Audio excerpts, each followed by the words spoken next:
Welcome to Telugu one health. నేను మహాలక్ష్మి. ఈరోజు మనతో పాటు చిట్టిబొట్ల మధుసూదన శర్మ గారు ఉన్నారు. వారితో మాట్లాడదాం.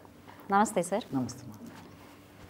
ఇప్పుడు ఆయుర్వేదంలో సోరియాసిస్ చాలా మొండి వ్యాధి అని అంటూ ఉంటారు. ఆయుర్వేదంలో ఎలాంటి వైద్యం ఉంది సార్ సోరియాసిస్కి?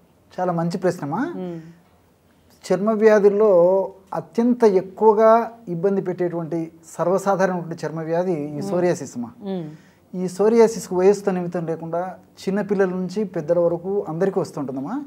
అట్లే లింగభేదం లేకుండా ఆడవాళ్లకు మగవాళ్ళకు ఇద్దరికి వస్తుందమ్మా. తల నుంచి కాళ్ళ వరకు ఎక్కడైనా రావచ్చు ఈ సోరియాసిస్ జబ్బుల. తల నుంచి కాళ్ళ వరకు ఎక్కడైనా చర్మ కణాలు అతిగా విభజన చెందడం వల్ల ఈ సోరియాసిస్ అనేటువంటి సమస్య వస్తుందమ్మా. సోరా అంటే దురద అనేటువంటి అర్థం అన్ని భాషలో.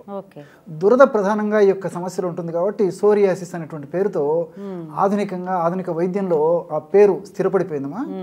దీనికి సంబంధించి అనేక రకాలైనటువంటి వైద్య విధానాలు అంటే గృహ వైద్య విధానాలు కానీ, అదేవిధంగా ఆయుర్వేద వైద్య విధానాలు కానీ, జానపద వైద్య విధానాలు కానీ రకరకాలు ఉన్నాయమ్మా. ఇప్పుడు అందరూ చేసుకోదగ్గ సులువైనటువంటి ఒక చక్కటి వైద్య విధానాన్ని చెప్తాను. ఈ సోరియాసిస్ వ్యాధికి కడుపులోకి ఒకటే ఔషధాన్ని వాడుకోవచ్చు, పైపోతకి ఒకటే ఔషధాన్ని వాడుకోవచ్చు. ఇప్పుడు చెప్పబోయేటువంటి ఔషధం అది ఈ యొక్క ఔషధం యొక్క ప్రత్యేకత. తులసి ఆకుమా. తులసి ఆకులు తెచ్చుకొని నీడకు ఎండించేసి పౌడర్ చేసి పెట్టుకొని ఒక 50 గ్రామ్స్ తీసుకోవాలి. తులసాకు పొడి 50 గ్రామ్స్. అట్లే నల్ల జీలకర్ర మనకు పచారి కొట్టలో దొరుకుతుందమ్మా. తెచ్చుకొని శుభ్రం చేసేసి కొద్దిగా వేయించేసేసి పౌడర్ తయారు చేసి పెట్టుకొని అదొక 50 గ్రామ్స్ తీసుకోవాలి. నల్ల జీలకర్ర. సో తులసాకు పొడి 50 గ్రాములు, నల్ల జీలకర్ర పొడి 50 గ్రాములు. ఈ రెంటిని బాగా కలిపేసి ఒక గాజు సీసాలో నిల్వ ఉంచుకోవాలమ్మా. దాన్ని 1 నుంచి 2 గ్రాముల పొడి, ఒక 50 మిల్లీలీటర్ల గోరువెచ్చని నీళ్లు అందులో కలిపేసి ఉదయం ఆహారానికి ఒక అరగంట ముందు, రాత్రి ఆహారానికి ఒక అరగంట ముందు ఇది రెగ్యులర్గా కడుపులోకి తీసుకోవాలి. ఇదే ఔషధాన్ని ఇప్పుడు తులసి ఆకుల చూర్ణము తర్వాత నల్ల జీలకర్ర చూర్ణము కలిపి మనం పౌడర్ తయారు చేసుకున్నాం కదా, ఇదే చూర్ణంలో తగినంత కొబ్బరి నూనె కలిపేసేసి సోరియాసిస్ సమస్య ఎక్కడ ఉందో ఆ భాగంలో అప్లై చేయాలి. అంటే మల్టిపుల్ బెనిఫిట్స్ అనమాట. పైపూతకి ఇదే పనిచేస్తుంది, కడుపులోకి ఇదే పనిచేస్తుంది. ఈ విధంగా వాడుకోవడం వల్ల చాలా త్వరగా శీఘ్రంగా సత్వరమే ఇందులో ఉన్నటువంటి ఔషధ గుణాలు మన దేహంలో ప్రవేశించి ఆ యొక్క వ్యాధి లక్షణాలు తగ్గుతాయి, వ్యాధి తగ్గుతుంది. తరచుగా ఇది పునరావృతం కాకుండా కూడా ఇందులో ఉన్నటువంటి ఔషధ గుణాలు ఉపయోగపడతాయమ్మా. ఇప్పుడు మీరు అడిగారు కాబట్టి నాకు మరొక విషయం గుర్తొస్తుంది. ఇప్పుడు తులసిని గురించి మనం ఆధునికంగా ఆలోచించినట్లయితే తులసిలో యూజినాలు, రోజ్వానిక్ యాసిడ్, ఎపిజినిన్ ఇలాంటి అనేక రకాలైన రసాయన పదార్థాలు ఉంటాయమ్మా. ఇవన్నీ కూడా ఆధునికంగా కూడా నిరూపించబడినటువంటి రసాయన పదార్థాలు. ఈ రసాయన పదార్థాల గుణం ఏంటంటే యాంటీ ఇన్ఫ్లమేటరీగా పనిచేస్తాయి. సోరియాసిస్ సమస్య వచ్చినప్పుడు ఇన్ఫ్లమేషన్ ప్రక్రియ జరగడం వల్ల ఎర్రగా కావడము, పొట్టు లేవడము, దురద ఉండడం ఇవన్నీ జరుగుతూ ఉంటాయి అన్నమాట. ఈ రసాయన పదార్థాలు యాంటీ ఇన్ఫ్లమేటరీగా పనిచేయడం వల్ల ఆ యొక్క సమస్య తగ్గిపోతుంది. అంతేకాకుండా ఈ తులసిలో లిలిలోనిక్ యాసిడ్ అనేటువంటి యాసిడ్స్ ఉంటాయమ్మా. వీటి యొక్క గుణం ఏంటంటే రక్త ప్రసారాన్ని సజావుగా బాగా చేస్తాయమ్మా. అంటే రక్తనాళాలను వ్యాకోచింపజేసేసి రక్త ప్రసారాన్ని బాగా చేస్తాయి. ఎప్పుడైతే రక్తనాళాలు వ్యాకోచింపబడి రక్త ప్రసారం బాగా జరుగుతుందో సోరియాసిస్ ఉన్నటువంటి భాగంలో కూడా ఇటువంటి మంచి రక్తము ఆ భాగంలోకి వెళుతుంది. కాబట్టి అక్కడ ఉన్నటువంటి చెడు పదార్థాన్ని అంతా నిర్వీర్యం చేసి అక్కడ ఉన్నటువంటి చెడు పదార్థాన్ని అంతా బయటికి లాక్కొచ్చేదానికి ఈ లిలిలోనిక్ యాసిడ్ ఇలాంటివన్నీ ఉపయోగపడతాయి. అదేవిధంగా నల్ల జీలకర్రలో ఐసోక్వినోలోన్ అనేటువంటి రసాయన పదార్థం ఉంటుందమ్మా.